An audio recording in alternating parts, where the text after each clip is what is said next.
If you're over 50, and sometimes you look at your blood pressure monitor, and your heart starts beating faster than the number on the screen, you're not alone. Here's a quiet, uncomfortable truth.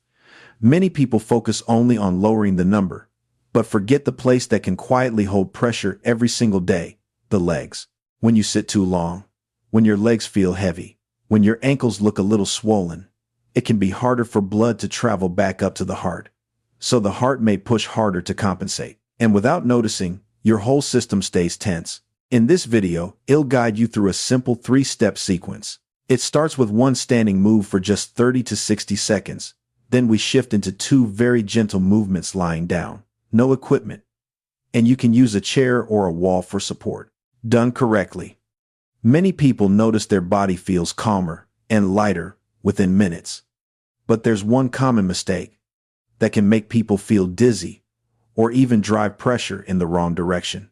I'll show you how to avoid it from the start. Stay with me until the end, because the final step is the key that helps your legs feel lighter and helps your whole body settle down. It may sound surprising, but your body is fighting gravity all day long. Every heartbeat doesn't just send blood out. It also has to help bring blood back up, from the feet to the heart. And the hardest part is often the final stretch from the ankles, through the calves, and upward. When you're younger, your blood vessels tend to be more flexible, and your muscles naturally move more throughout the day. But after 50 or 60, even sitting for a short time can lead to heavy legs, tingling, or mild swelling around the ankles. That doesn't mean you're weak. It's a normal biological shift with age. And here's the key. When the return flow slows down, the body may increase its push to keep circulation steady. And research has noted that gentle, correctly dosed movement can support vessel function and the nervous system's automatic reflexes, which may help blood pressure stay more stable over time. But I want you to remember one detail. Not all movement is helpful. There's one kind of wrong effort that can spike your pressure right in the moment, and many people don't realize they're doing it. In the next part, I'll show you a simple 3-step rocket stage framework, so you can do this safely and correctly from the very first try. Before we start the exercises, let's agree on one simple safety rule. First, if you've had chest pain, shortness of breath, frequent dizziness when standing, or your doctor has told you to limit activity, please ask your doctor first. This video is for education. It does not replace medical care. Second, always use support. Stand near a wall, a kitchen counter, or place a sturdy chair against the wall so it won't slide. Start from where you are today. You do not need to keep up with anyone. And remember this, pain is not progress. If you feel sharp pain, spreading numbness, or rising dizziness, stop, sit down, breathe slowly. Third, and this is the one most people miss, do not hold your breath. Holding your breath during effort is one of the fastest ways to spike blood pressure.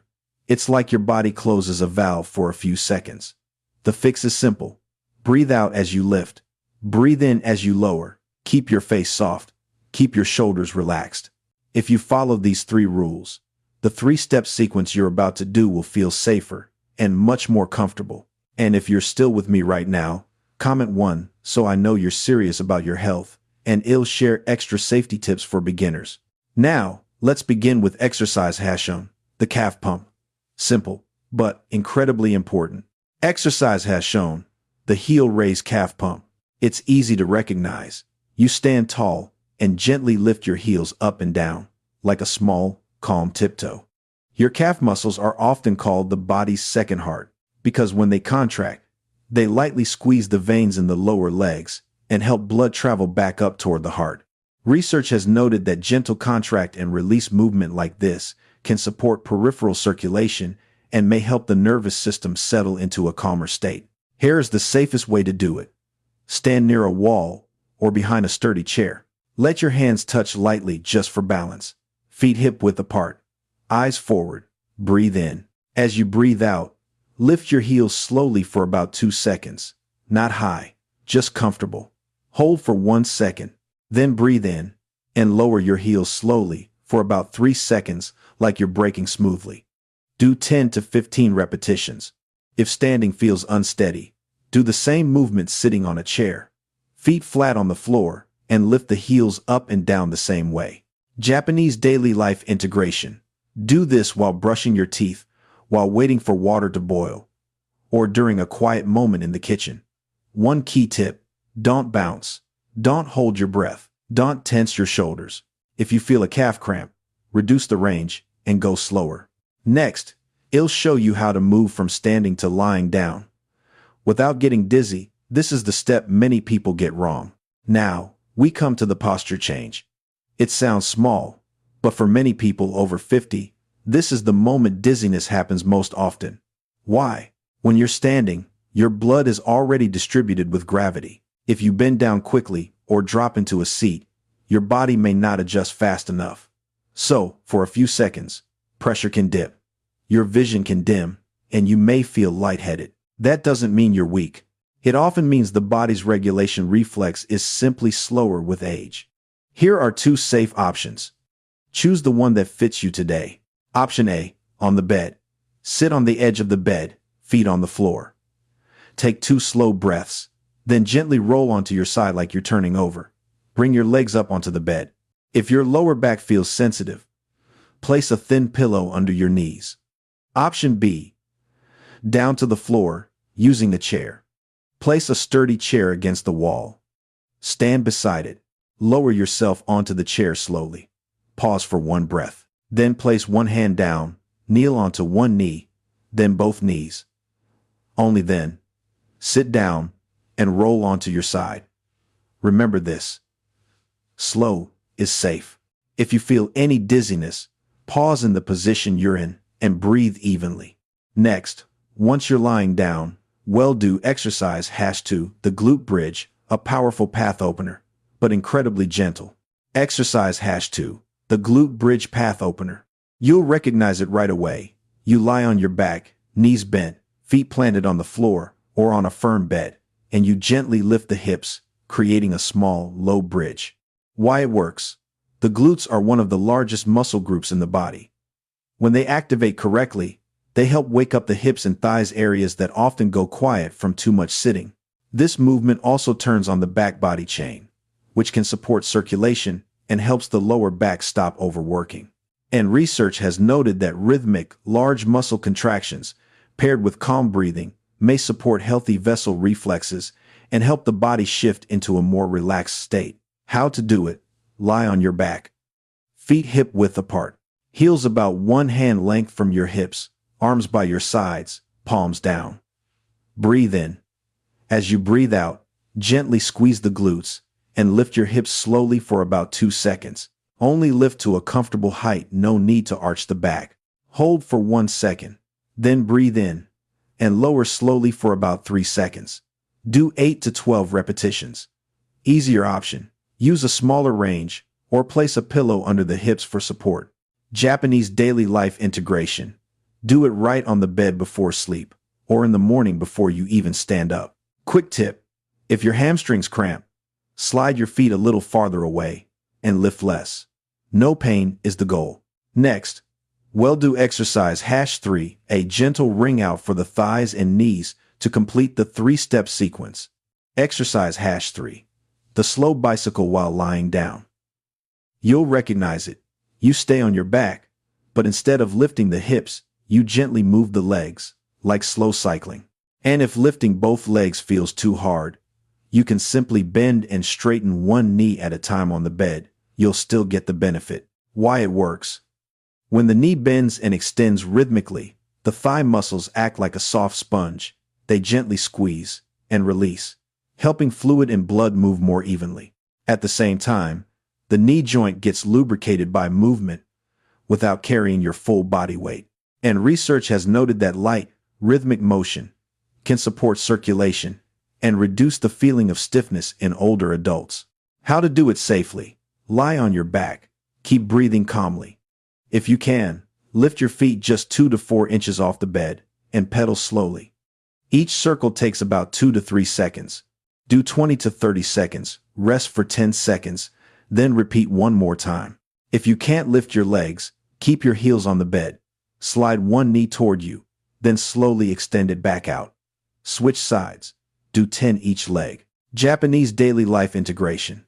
Do this right before turning off the lights, or after you've been lying down and resting for a few minutes. Quick tips. If your lower back feels sensitive, place a pillow under your knees. If you feel dizzy, stop and put your feet down. Next, you'll combine all three movements into a simple 5-minute formula, morning and night, so you can stay consistent without it feeling hard. Now, let's combine everything into a simple 5-minute formula, so you don't have to remember much. In the morning right after brushing your teeth, Step 1. The calf pump heel raises, 10 to 15 reps. Slow. Breathe out as you lift, breathe in as you lower. Then you go on with your day. No extra work needed. At night, once you're in bed, lie down using the safe transition we practiced. Step 2. The glute bridge, 8 to 12 reps. Gentle, low lift, no back arching. Step 3. The slow bicycle, 20 to 30 seconds. Rest 10 seconds, then do one more round. If lifting the legs is difficult, replace it with one knee at a time, bends and straightens, 10 each side. Total time is usually about 4 to 6 minutes, but the most important part is quality.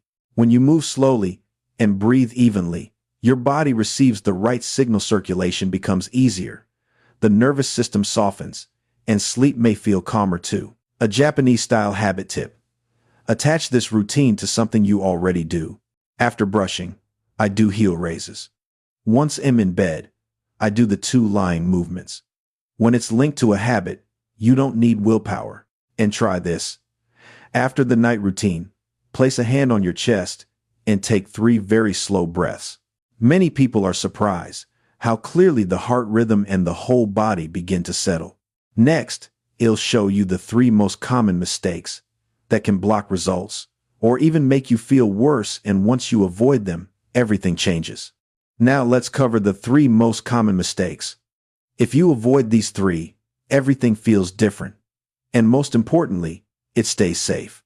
Mistake number 1. Going too fast, like it's a hard workout. When you bounce the heels up and down or lift the hips in a rush, your body receives a stress signal. The heart has to chase the effort. Fix it by slowing down by half. Remember the rhythm, 2 seconds up, 3 seconds down. Mistake number 2, holding your breath. This happens unconsciously, especially during the bridge. You'll notice it if your face tightens, your neck stiffens, and your shoulders creep upward. Fix it by breathing out during effort. You can quietly whisper the word out as you lift, so you don't forget. Mistake number 3, no support and sudden position changes. Standing away from a wall, then bending down quickly, is one of the easiest ways to trigger lightheadedness. Fix it by using a wall or a chair every time. Change positions step by step and pause for one calm breath at each stage. If you often feel mild dizziness when standing up, start on the bed first. Start from where you are today. Less, but consistent, is how you win. Next, it'll show you how to level up after 7 days, still gentle, still calm, without making you tired or sore. After 7 days of doing this consistently, you don't need to work harder. You just need to increase the right things so your body gets a slightly stronger signal, while everything still feels calm and safe. Here's how to level up.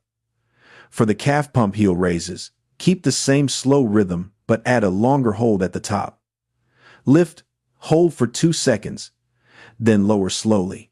If you started with 10 reps, move to 12 to 15 inches, week 2. No need to go beyond that. For the glute bridge, don't lift higher.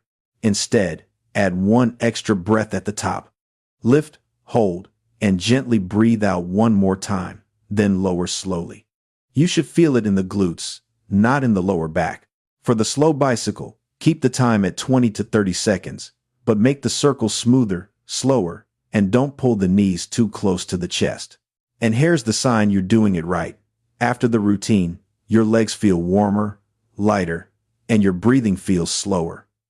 You don't need to feel exhausted. You don't need soreness. If you want me to make more 5-minute morning and 5-minute bedtime routines with easy and medium levels, subscribe to the channel now. That way, you won't have to search through hundreds of videos. You'll just press play and follow along. Next is the closing message. Why small daily consistency is the real long-term support for your blood vessels. There's something the Japanese do extremely well. They don't wait until they feel free to take care of their health. They weave small habits into daily life, a little each day, and they let time do the rest. That's exactly what this 3-step sequence is. It's not magic. It's not a cure. It's a gentle signal reminding your body, let the flow return the right way and settle down. When you do it consistently, your body relearns its reflexes. Your legs may feel less heavy. You may stand up with more steadiness. And the fear you feel when you look at the blood pressure number may soften because you know you're taking calm, correct action. Let me say this clearly. Do not stop medication on your own. Do not push through pain. And ask your doctor if you have serious heart conditions, frequent dizziness, or special ongoing treatment. If you want, leave a simple comment. I will do 7 days. Just that. It becomes a small promise to yourself. And if this video helped you, please like and subscribe so I can keep making safe, easy 5-minute routines designed specifically for ages 50 to 85. Thank you for staying until the end. Tomorrow, your body only needs one small step but done the right way.